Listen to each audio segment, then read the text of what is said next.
Hello, my name is Allison Batty Capps.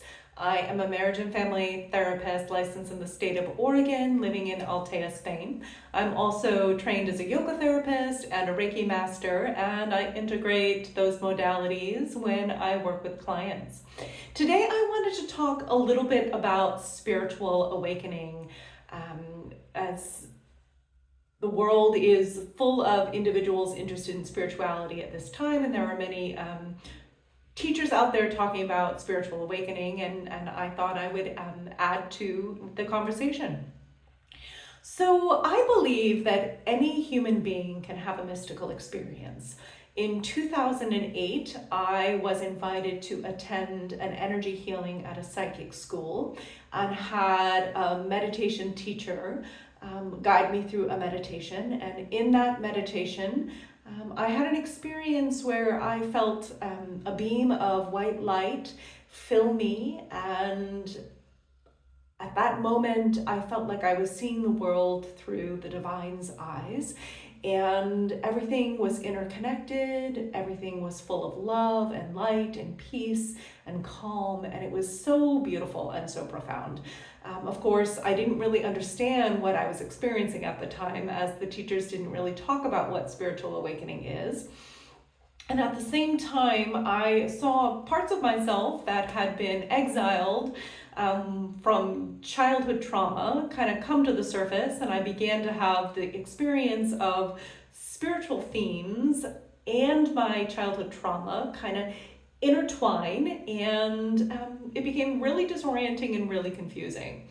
So I wanted to kind of talk about the fact that when you begin a meditation practice, you begin to open yourself up to not only what is happening internally, but to this field of awareness that Carl Jung called the collective unconscious, and that mystics have been connecting to for the beginning of time, basically.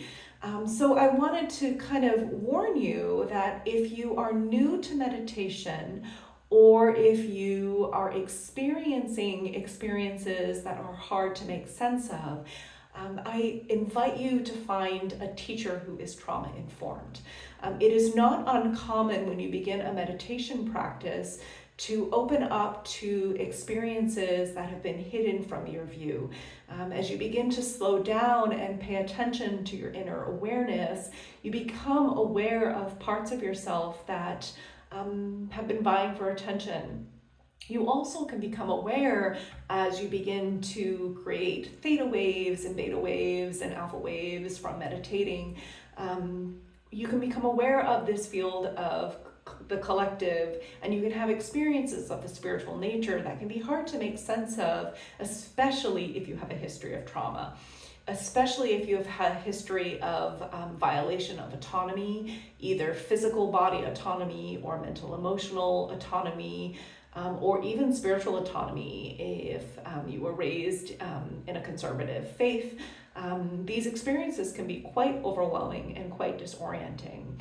I wanted to share this because I want you to be aware of what you might encounter if you begin a meditation practice. At the same time, meditation is something, and mindfulness is something that is being talked about as a benefit, and there are risks to it, and I just wanted to kind of mention the risks.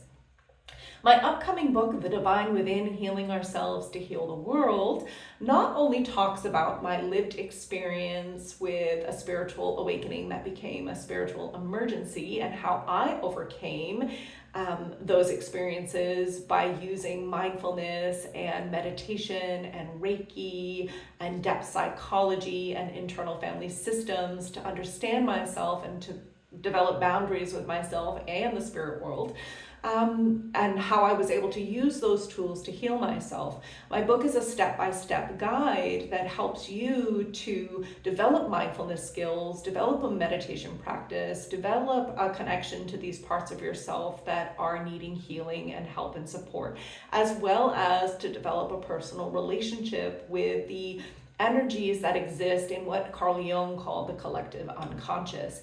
And my book argues that any human being is capable of having mystical experiences, and that world religions and spiritual practices become world religions and spiritual practices because of one person's lived experience with the collective divine that they then taught to others. So I argue that we all are potential creators of understanding what spirituality is, and that when we come together in conversation, our understanding of these themes and these experiences deepens the collective understanding, and that there isn't one path to healing or to spirituality, that it is unique to the individual, and that you have to find the path that is right for you.